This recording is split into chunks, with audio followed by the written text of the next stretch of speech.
nơ đi là một bà khó chỉ đi mò mi tết cha đô na ni cần na có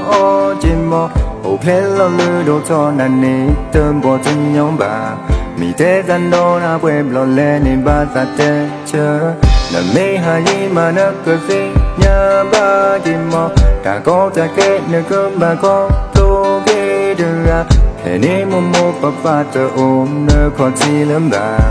chỉ xin nô nó nơ cứ giờ cho ba kê nơ qua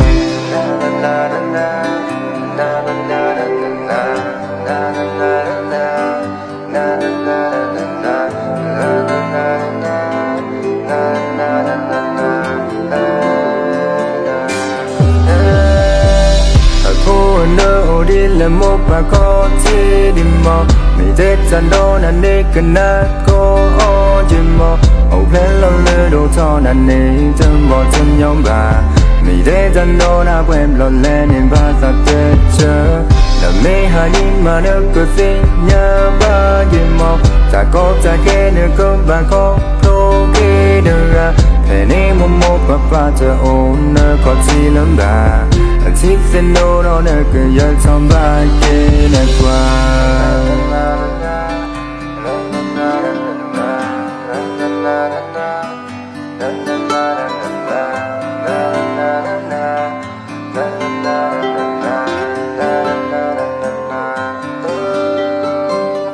một bài chân na là cho thao cho đó cơ cơ cứ ra hi lo na hi chăm man nơ mà chăm mừng lo sao cơn đau chân ni là lo khi ni thật to ở son tâm lo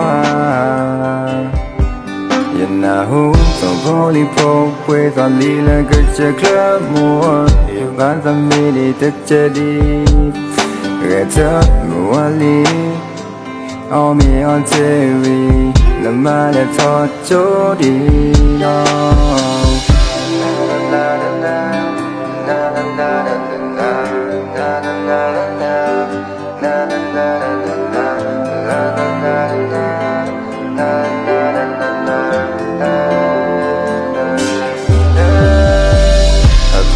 nơ đi là một bà khó chỉ đi mò mi tết cha đô na ni cần na có chỉ mò ô phê lo lư đồ cho na ni chân bò chân nhóm bà mi tết cha đô na quên lo lên nên ba ta tết chờ là mê hà đi mà nơ cơ si nhà ba chỉ mò ta có ta kê nơ cơm bà có thô kê đưa ra thế nên một bà ba chờ ôn nơ có chỉ lắm bà chỉ xin nô nó nơ cứ giờ trong ba kê nơ